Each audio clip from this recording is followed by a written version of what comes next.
AP రాజకీయాల్లో ఇప్పుడు red book పైన చర్చ జరుగుతుంది. ఏపీలో దాడులపైన మాజీ సీఎం జగన్ ఢిల్లీలో ధర్నా చేశారు. ఆ సమయంలోని తరువాత లోకేష్ రెడ్ బుక్ గురించి విమర్శలు చేశారు.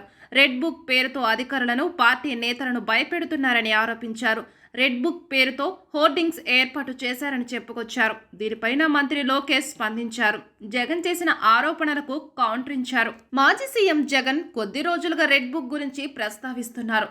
రెడ్ బుక్ పేరుతో బెదిరిస్తున్నారని చెప్పుకొచ్చారు. దీనిపైన స్పందించిన లోకేష్ కీలక వ్యాఖ్యలు చేశారు. తప్పు చేసిన వారందరి పేర్లు రెడ్ బుక్లో చేర్చి చట్ట ప్రకారం శిక్షిస్తామన్న మాటకు కట్టుబడి ఉన్నారని మంత్రి లోకేష్ స్పష్టం చేశారు. ఇంకా రెడ్ బుక్ తెరవకముందే జగన్ ఢిల్లీకి వెళ్లి గగ్గోలు పెడుతున్నారని ఎద్దేవా చేశారు. పివి నరసింహారావుకు భారత రత్నపై స్పందించమని జగన్ రెడ్డిని జాతీయ మీడియా కోరితే విజయసాయి పేరు చెప్పి వెళ్లిపోయారని మండిపడ్డారు. రెడ్ బుక్ కి మాత్రం జాతీయ మీడియా వెంటపడి బతిమాలి పిలిపించి మరి ప్రచారం కల్పించారని అన్నారు. గత 5 ఏళ్ల కాలంలో జగన్ 2 ప్రెస్ మీట్లు పెడితే 11 సీట్లు వచ్చాక నెల రోజుల వ్యవధిలో 5 ప్రెస్ మీట్లు పెట్టారని విమర్శించారు.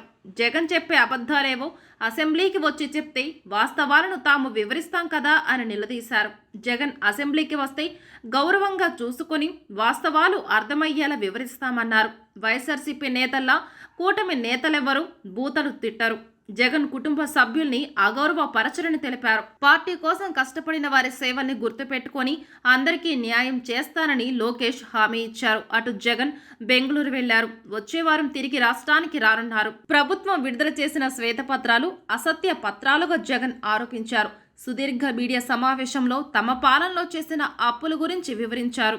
జగన్ చెప్పిన అంశాలను టీడీపీ మంత్రులు కౌంటర్ చేశారు. దీంతో అసలు అటు జగన్ చెబుతున్న లెక్కలు, ఇటు ప్రభుత్వం వెల్లడిస్తున్న శ్వేతపత్రాల్లో ఏది నిజమనే చర్చ సాగుతోంది.